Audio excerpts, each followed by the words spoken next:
All right, looks like we're recording. I'm going to just go ahead and put our camera on our lovely students over here in the Career Center.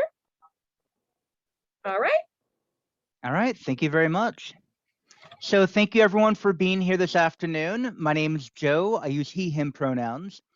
And I'm a senior admissions evaluator at UC Santa Cruz. That means I'm part of the team of people who actually read the applications for us. Over the last 5 years, I have read something like 8,000 applications. And I'm always kind of excited to see what the youth of California are willing to bring to a UC campus and to see your values and your dreams. It's just inspiring always to work in this field. I'm also a proud alumnus of UC Santa Cruz. And so I'm likewise excited as well to talk about a place whose values and whose natural beauty continue to keep me motivated, inspired, and happy to be on campus every day. I'm going to talk for probably about 20 minutes, and then there's ample time after that for questions and answers. So I thank you all again for being here this afternoon. So before I talk about the University of California at Santa Cruz, I want to talk about the UCs in general.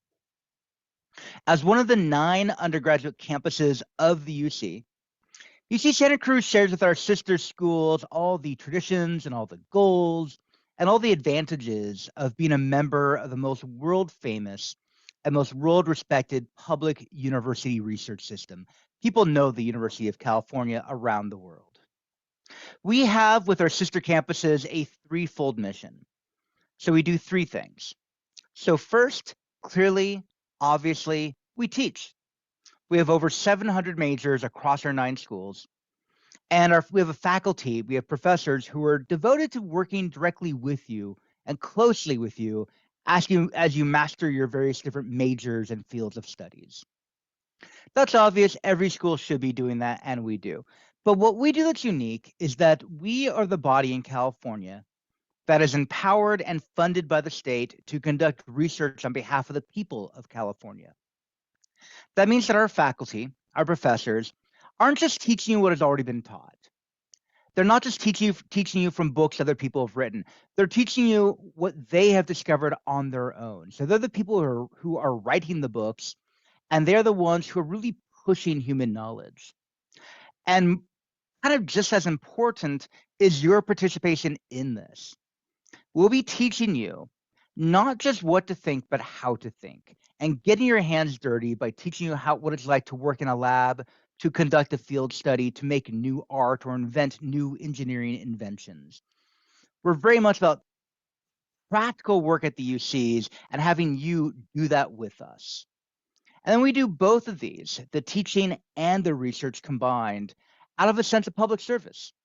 As cool as it is to learn, as important as it is to serve our campus community, we believe that our work at the UC impacts not just us, but the state, the country, and the entire world. Around the world, the University of California is known for being a place of innovation and collaboration. So across our 9 schools, we have 64 Nobel Prize laureates and 38 Pulitzer Prize winners. So no matter where you study in the University of California, whether that be Berkeley, LA, Santa Cruz, San Diego, you'll experience a rich tradition of academic excellence. Now, I know that I hear often from students in California this fear that, or this idea that research is just theoretical, that it has that very ivory tower, that really doesn't have any practical impact. But at the University of California, our research has led to over 12,000 active inventions, and they work to improve such practical areas as healthcare, education, agriculture, transportation, technology, and the environment. And then we are also proud of the way that we advance social mobility and that we graduate people who then get jobs. And so our graduates do enter the workforce. And after 5 years, our graduates make about $10,000 more a year compared to graduates of other 4-year schools in California. Over 90% of our low-income students exceed their parents' income in those 5 years. I'm going to move on now to my own beloved campus, UC Santa Cruz. So many of you probably in Castro Valley have been to Santa Cruz. Maybe you've been to the beach, you've been to the boardwalk. You probably haven't been to our campus, but it is a beautiful place. My campus is a 2,000-acre redwood forest that is just 2 miles from the Monterey Bay. And so no matter where you are on campus, when you walk out of a building, you walk out of a dorm, you walk out of a classroom, you're walking into a forest, and you will see deer every day, and you'll see turkey every day, and you'll see wild animals every day. And from many parts of our campus, you will see the beautiful Pacific Ocean, the Monterey Bay. And especially if you're going to work in marine biology or oceanography, then your classrooms will be the Pacific Ocean itself. Our labs are in the water on what we call the coastal campus, just outside of our primary campus. But besides the beautiful location, we're also the closest UC to Silicon Valley. And on this screen, you can see some of the top employers that our slugs go on to work for. And these are companies that come to our campus to recruit students, to host workshops and lectures, and to host our annual hackathon weekend. And so we're the closest school to Silicon Valley among the UCs. We're about an hour and a half away from San Francisco, about an hour and a half away from Oakland. And so if you're looking to study in a place that has a beautiful natural environment, but it's still close to the cool cities in the world, then UC Santa Cruz may be the place for you. And again, just pointing out that some of our top slug employers include places like Facebook, Apple, Google. I know Kaiser, Genentech, Cisco are also big employers of our students, as well as Stanford University as well. Here's some big numbers about UC Santa Cruz. They'll give you a little bit of context about us. I think the first one your eye's going to look at is that 3.91 GPA. That's an average GPA from 2 years ago. This last year, same GPA, it's a 3.91 as well for fall 2021. That's not a target, that's an average. So we admit students who have both above and below that GPA. We tend to be one of the more open UC campuses. So in 2020, we admitted about 2/3 of our applicants. This last year, we admitted about half of our applicants. You can see that we have a good student to faculty ratio, and that the vast majority of our classes have 50 students or fewer. And I know that the majority of our classes, over 50%, have 30 students or fewer. At UC Santa Cruz, we have 69 majors and 14 minors. So no matter what you want to study, either we offer it or we offer something very close to it. Most popular majors include, first off, anything tech, right? We're UC Santa Cruz. So computer science, computer engineering, and video game design, both as a computer science and as an art major. We have a great literature program, a great film program. Psychology is our second most popular major on campus. Business is our third most popular major. And then because of our access to the Monterey Bay, marine biology is also a very strong program for us. But our faculty are always looking to do new things. Their research leads them to create new fields and to create new majors. And so some of our newer programs include applied math, our biotechnology BA, which corresponds with our biotechnology BS, our education major entitled Democracy, Education, and Justice. And then really important for this period in American history, we're proud to offer a Black Studies minor. That is hosted by our fastest growing major, which is called Critical Race and Ethnic Studies. So I just said a whole bunch of different major names and minor names. But at this point, you might be thinking or wondering, what if I don't know what I want to study? Or like, what if I think I know, but maybe it'll change? Like, is there flexibility built in? Like, what does that look like? And I would say that in nearly every case, you have a lot of flexibility with us. And so when you're admitted, you're admitted into a proposed major or as an undeclared student. And in either case, you have 2 years to declare a major. So you have lots of time to take different classes, explore different fields, and to find the best fit for you and your future career. With that said, I said nearly every case. For computer science and computer engineering, on our campus, these are selective majors. And so they're the exception. If you want to study computer science or computer engineering, you need to put them on the application and you'll be admitted directly into those majors. You will not be able to change into those majors later if you put something else on your application. So if you know from right now that you want to do either computer science or computer engineering, make sure it's on the application itself. I also want to point out that UC Santa Cruz really prides itself on our interdisciplinary approach to our studies. That's a fancy way to say that, yes, we have traditional majors, things like chemistry or history, but we also have majors that combine different fields. And so, like, the classic example of this would be environmental studies, a major that we created back in the 1970s. We were pioneers in the organic movement and sustainable agriculture many, many decades ago. And environmental studies, it takes from both natural science and social science, and it studies the way that humanity has impacted the environment. Most schools have something like that today. But a modern example, so a recent example of the way that we combine different fields, is our unique major called Art and Design, Games and Playable Media. This is a video game design major for artists, and it blends creativity with technology and personal expression, and it culminates in a senior project where the students create a video game in collaboration with our computer science majors. And so this degree is a great combination of both art and engineering, and it'll provide a great portfolio for anyone who's looking to do development in the computer world.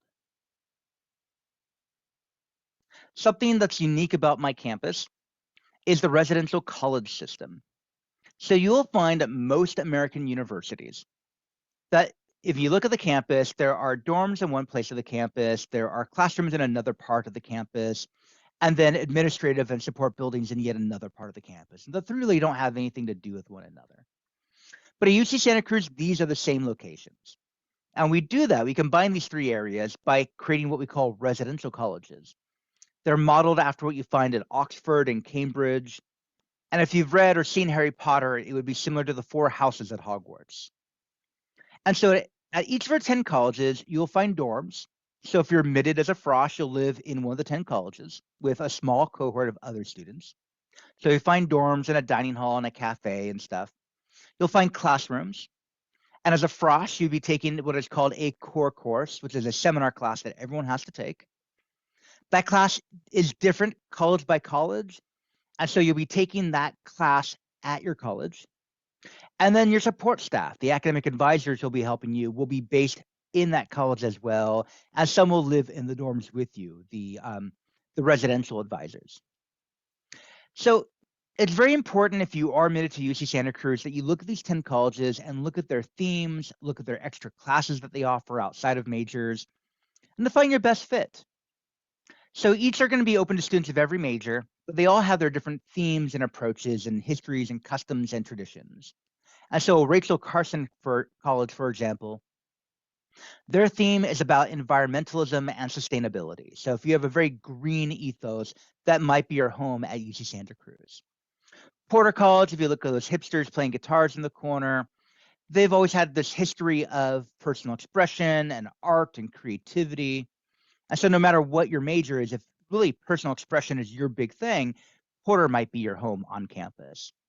So if you're admitted, definitely look at the colleges and choose which one you think is the best fit for you, because at UC Santa Cruz, these are the social and cultural hubs of our campus.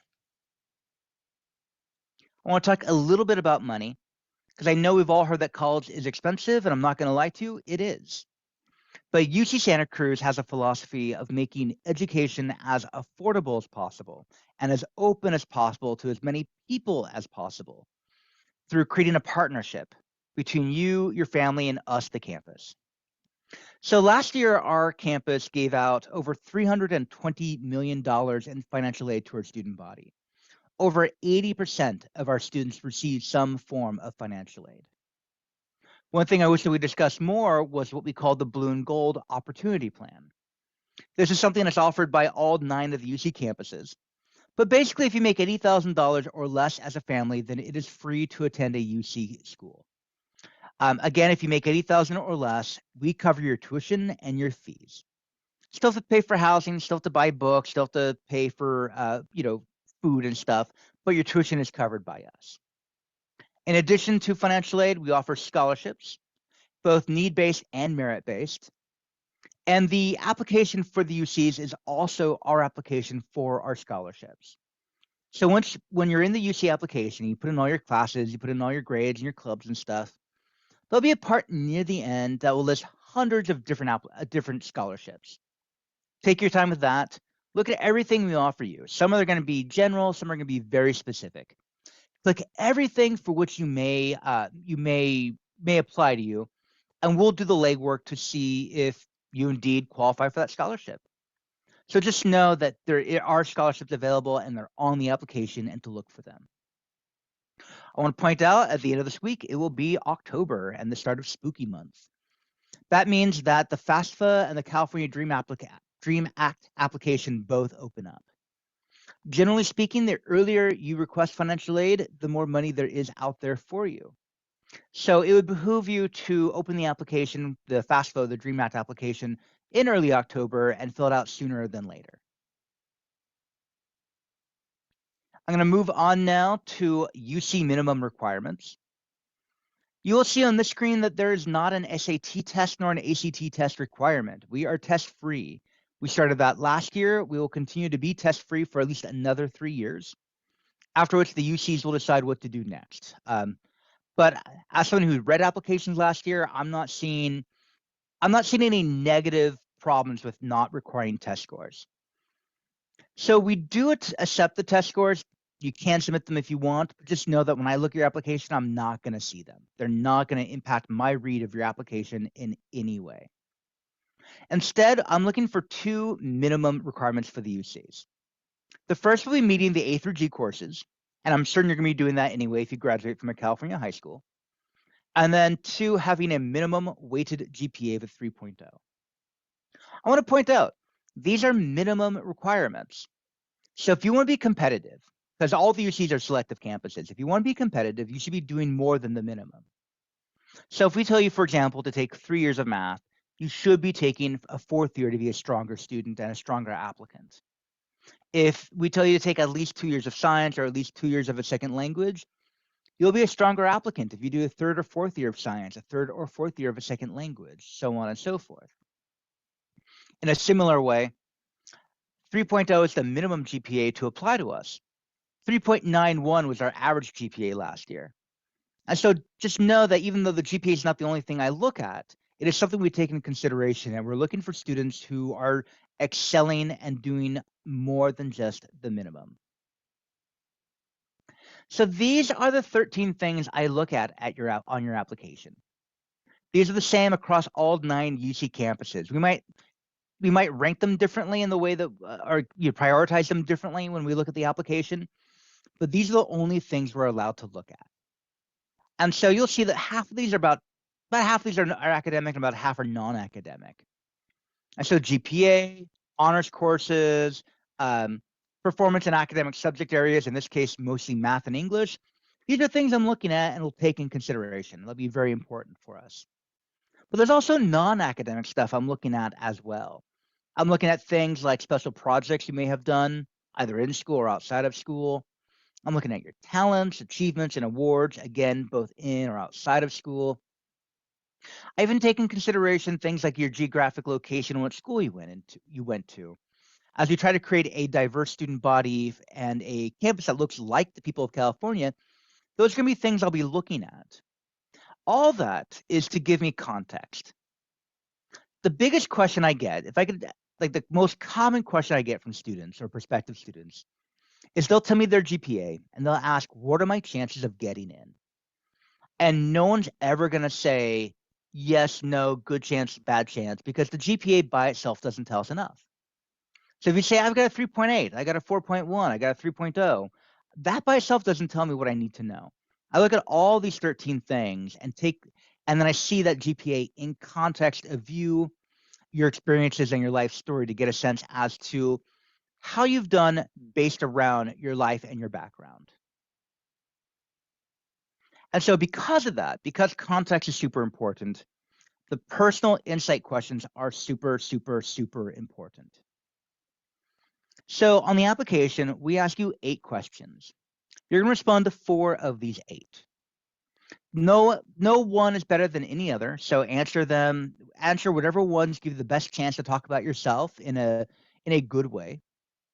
And I know that this causes a lot of anxiety among applicants because you can quantify a GPA, you can quantify the number of AP classes you've taken, but this is kind of nebulous, right? And so there's always a little bit of confusion or fear around this. So let me give you a couple of pointers of the way that I read these. And when I say I mean everyone who reads the applications. So I want you to imagine this to be a spoken conversation, an interview. Pretend that you and I are sitting across from one another, we're having a cup of coffee, pandemic is over, and I ask you these questions. Think about how you'd respond. First, you probably wouldn't respond by reciting a poem to me. You probably would respond by doing an awesome freestyle rap lyrics. So this is not a creative writing assignment. And likewise, if I ask you these questions, if I ask you, what have you done to make your school a better place? You wouldn't drop a 10-page paper in my lap that you did in AP history. So this is not an academic prompt. This is instead this is a conversation between you and I. So I want you to use natural language. I want you to respond using your natural, clear, everyday English when writing to me. Don't need to use fancy words. Don't need to use words you've learned in AP English. Don't need to grab a thesaurus. Use natural language. 2, write about yourself. So we all have awesome parents and grandparents. We all have great heroes, people we look up to. Cesar Chavez would be one of mine, but they're not the one applying to the UCs. Cesar Chavez is not going to be living in a dorm, taking a test at UC Santa Cruz, or making friends on campus. So write about yourself. We want to know about you. So use clear language, write naturally, write about yourself, and then finally, just practice good writing habits. So take your time, look at these questions, and brainstorm your response. Don't just type away willy-nilly. Think about one central idea, a thesis, if you will. Think of one central idea you want to give me. Then think about all the examples from your life, in school, in your family, in your community, all the things you've done or have experienced that could back up that central idea. Write those down. Because what I'm looking for are facts. I'm looking for details. That's going to give me the context I'm looking for when I'm looking at your entire application. The reality is that you're probably pretty awesome. In fact, I know you're awesome, but I need you to show me that you're awesome through your PIQs. So just know this is an important part of the UC application. And then finally, I just want to say, we don't want you just to apply to the UCs. We want you to apply well, and we want to support you in your search for a good college and to support you as you fill out the application. So reach out to us. We've got lots of great information on the UC Santa Cruz admissions webpage. Follow us on Instagram and Facebook. If you want to attend a virtual event, we have many of them on our website, including virtual tours of our beautiful campus. Take a picture of this QR code so that you can get more information about us once you fill out a very short survey. And then finally, talk to me directly. I'm the representative from UC Santa Cruz assigned to your county.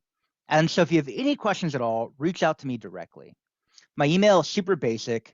I am joe@ucsc.edu. Super easy to find me, joe@ucsc.edu. And I'd be very happy to answer any questions you have now, tomorrow, in the future, because I want to support you. I know how important this part of your life is, and I just want you to know you're not alone in this. We're here to support you. So thank you all for being here today. Thank you for tolerating me talking at you for 23 minutes. I'm now going to stop sharing my screen and answer any questions you might have. And forgive me, I've given this presentation 4 times today, so if my tongue has tripped a few times, I've done a lot of talking. Thank you so much, Joe. That was awesome. And yeah, no, I've been talking a lot today too, so I totally hear you. Really appreciate your comments on the personal insight questions, especially. I know a lot of our students have been asking about those. Do you guys have any questions for Joseph that you'd like to come up and ask? Any of you guys? No? No questions? This is your opportunity. Anything about UCs? Anything about PIQs? No, looks like we got a very quiet crowd. Okay. Do you have any questions that I can answer that you think that they might have that would come to them like tonight, like eating dinner, like, oh, I should have asked that guy that question? No, I really appreciate your presentation. I think you covered a lot of stuff too that we were looking for about UCs in general, which was really informative. So what we're gonna do is we'll post your recording, and then I see you looks like you put your email in the chat. Would it be okay if I forwarded that to the students who attended today? Awesome. Definitely will be doing that then. Very cool. So we will hold on to your contact info and post this video for our students. Let me stop this recording.